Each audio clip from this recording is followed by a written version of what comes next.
बस्न पाइएन आफै मुखले गाउँदा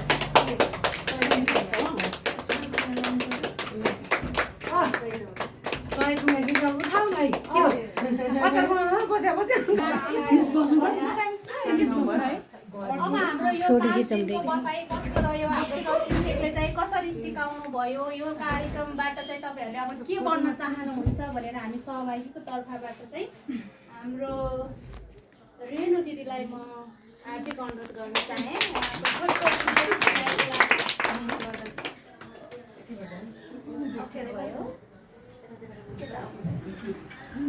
हाम्रो 5 दिने अचार बनाउने तालिममा उपस्थित हुनुभएका कार्यक्रमका सभापतिज्यू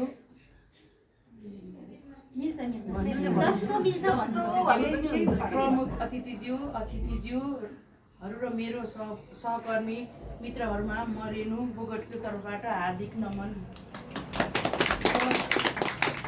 10 जनाको सहभागी भनेकोमा हामी 16 जना सहभागिता भयौँ। 5 दिनमा 10 थरीका अचारहरू बनायौँ।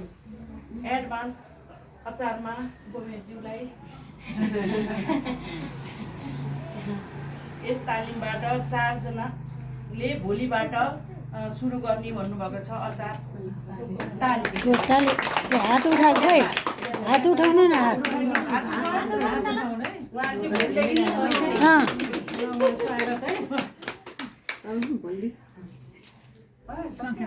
कस्तो लाग्यो तालिम?